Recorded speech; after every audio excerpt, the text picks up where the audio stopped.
Hello, in this lecture you'll learn how to use jobs in SQL Server. Now what a job is, it's basically this one query, or it could be several queries, which is called steps, and you will see all that.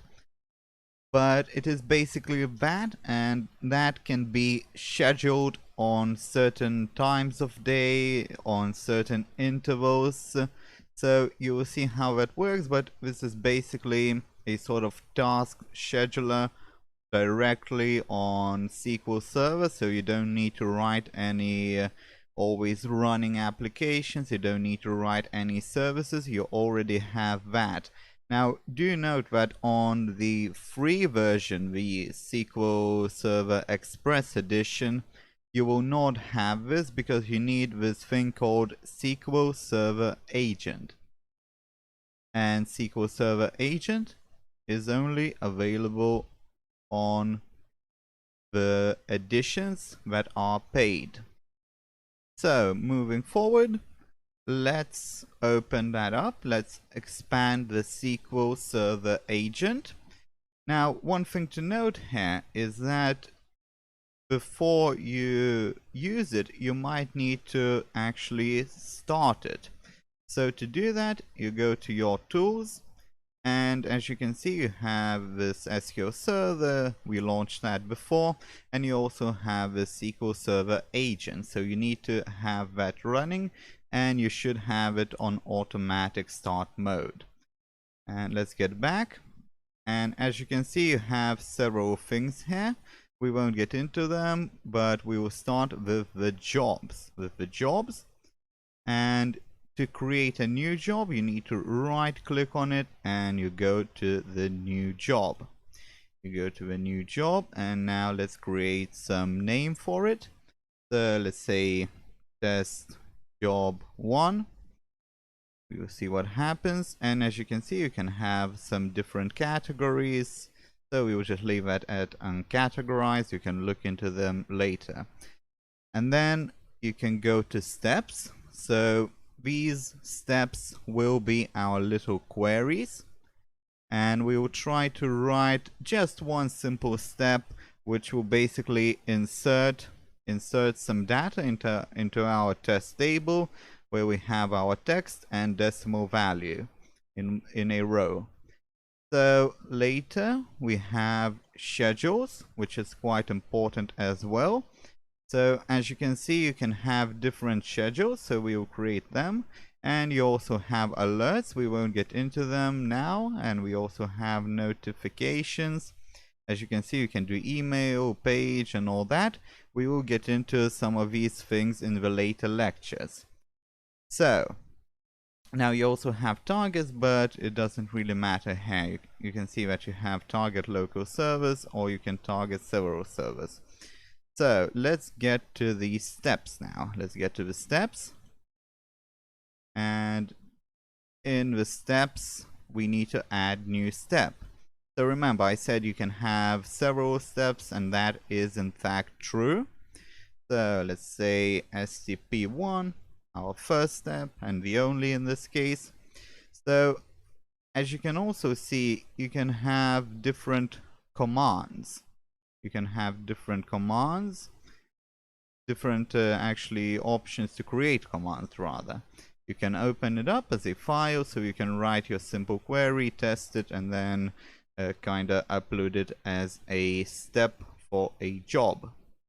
You can also choose the database for which you're going to be doing these jobs. So let's choose our test database 1, and we will do our insertion.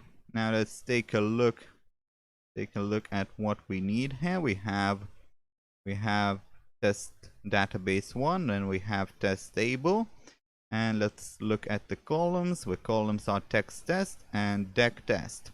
So let's write our little query.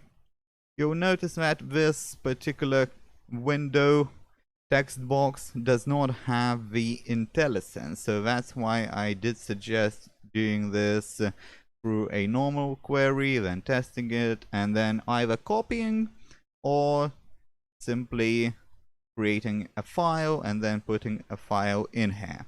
Also, what's useful in those cases, you can actually create a backup file, backup script file, and then upload it here so you schedule your backups automatically. So let's try that. Let's try inserting those values. So let's do insert into test table. Test table, I believe we have two T's. We have two T's. And here let's do some values. So let's do job one test. And then the number we could do 66, let's say. It doesn't really matter what we are going to insert. And let's do values. I actually made it the other way around, which is the wrong way. I need to do it like that. First you add, of course, the column names, and then according to those, the values. So let's do text test, and then dec test as well. So this should work. As you can see, it's a very basic, very simple query. And you have also, actually this is very interesting for some of you, we have Transact SQL, so our SQL, our SQL. And then you can also have operating system, so that's going to be CMD commands. And you can also have, probably the most interesting part of all, you can have PowerShell script, which can be quite useful in some cases if you have an environment where you are actually using PowerShell. And then you have some of these other ones, we won't get into them. And then you can do run as, we won't need that as well. So let's click OK, and we have our first step. And you also have on failure. You can have different options. So if you want to change that, you go to edit, you go to advanced. So as you can see, you have on failure. So you have quit the job, reporting failure. You can also go to the next step, and you can quit the job, reporting success if that fails. Obviously, we will most likely want to choose either the first option or the second one. And you can also have retry attempts, which is quite great if you really need for those tasks to actually succeed. And then you can also have retry interval in minutes, which is also a good thing to have. And then you have on success action as well. So it's very interesting stuff here, but we won't get into much into that. You know where to find it, and you can play around with it according to your needs. Also, you can log everything to table, and you can actually include step output in history. So that can be quite useful as well. Let's click OK. We have our first step, and now let's get to the schedule. So again, you can have as many steps you want, but we will only have one this time. So in the schedules, you click on new, and as you can see, you have lots and lots of options. So let's do test, share, let's do share, just like that. So you can have, first of all, the type, which is very important. You have start automatically when SQL Server agent starts. So this is useful for a case when your computer shuts down, if you need to try something or see if something hasn't been done whilst your server perhaps was in maintenance, or something like that happened where the SQL Server agent wasn't working, or anything else for that matter wasn't working. And then this also other interesting thing is start whenever the CPUs become idle. So this one can be quite useful if you have these high times on certain parts of the day or certain parts of the week, and if you have some time frames where your CPU is not being used at all, you might run those tasks then. But I usually would not recommend that. And also you have one time, so obviously that's gonna be one time at specific date and time. which isn't quite really interesting. It's not really that useful. What is very useful and what is the most popular option is the recurring. So as you can see, you might have frequency, and there are several frequency types. So these are the occurs, and you have daily, weekly, and monthly. So if you have monthly, you can also have some frequencies in the month. So let's take a look at that. And as you can see, you have first of every 1 month. So that is on specific day of every month. And you can have the first Monday of every month or month. So if you want every single month, or on say first Friday, you just do it like that, and you select one. For some reason there's some kind of an error perhaps in the user interface here. You can't see anything here, but that doesn't really matter to us. And then you can have daily frequency as well with that. But the most interesting thing is probably the daily thing, although weekly is kind of an interesting thing as well. It could be an interesting thing, but daily is probably the most useful because you can have recurs every day, every 1 day, or every 5 days it could be. But also you have daily frequency, so it recurs say every 3 days, and it recurs only once. But you could also have, say for example, occurs every hour, every 3 days. But what we are going to do, we are going to do every 1 days. So it's every day obviously, and it will be occurring now. And what we will try to do, we will try to do every 10 seconds. So let's do seconds. As you can see, you can have occurs every hours, minutes, or seconds. We need seconds, and it already offers us to have 10 seconds. So then you have the start date, the duration, and also you have the day start. So when it starts to occur, you might need to start with tasks at say 6 a.m. every day, and perhaps start at 8 a.m. and finish at 5 p.m. when the work starts and the work ends. So you might find many uses for this. This is very useful thing in the SQL Server.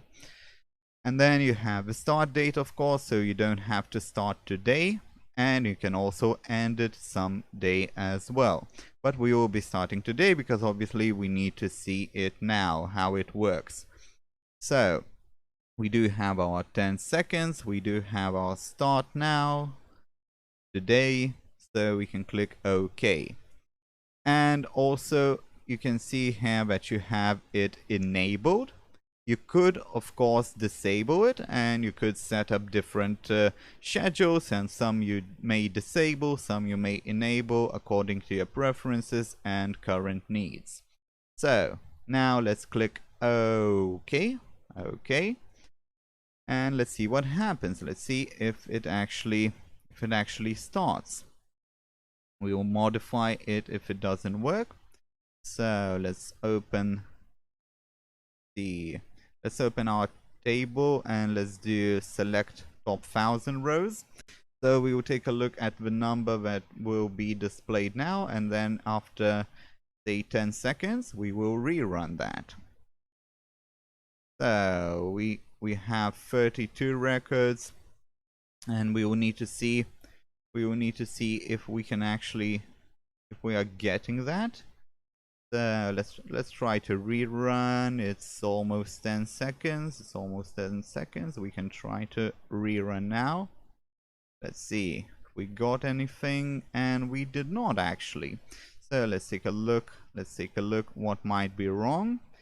So you can actually expand that, and I have test job 1.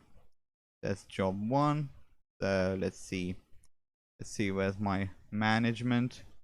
Well, actually, I need to manage it. The manage schedules, let's see.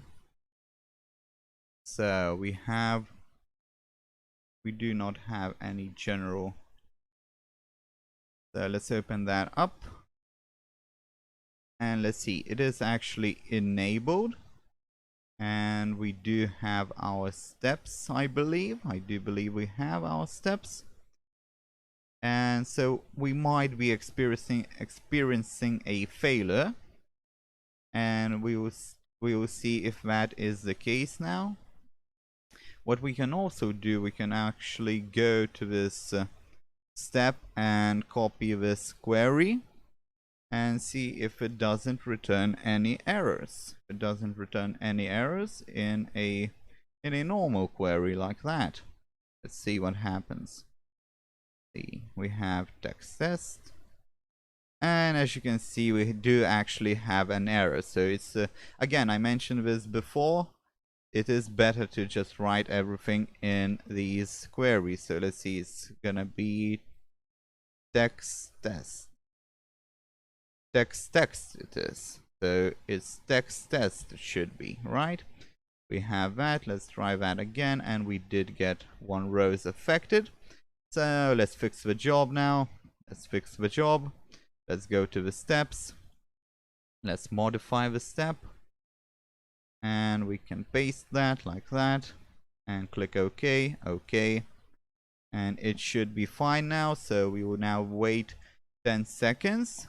And before we, or rather while we wait, you can actually take a look at the error logs. So you have SQL Server Agent. And you have these error logs, so you double click on that and you get your errors. So as you can see, you have these several different errors which are actually related to the jobs. We won't get into them now. So let's see, we should have our result, or results rather. Our 10 seconds have passed. And as you can see, we already have several. It has been more than 10 seconds, it seems. We have job 1 test and 66. So as you can see, now we have 37 records. And as you can see, I didn't do anything. I'll try to execute now again. And let's see how many do we get. We already have 39, so we spent probably about 10 to 20 seconds and we got our insertions. So as you can see, it is very useful to use these jobs. You don't need to create any services outside of SQL Server. You don't need any always running applications. You don't need to have any fancy Azure stuff. You just buy your SQL Server and you're good to go. And with that, we will conclude this lecture.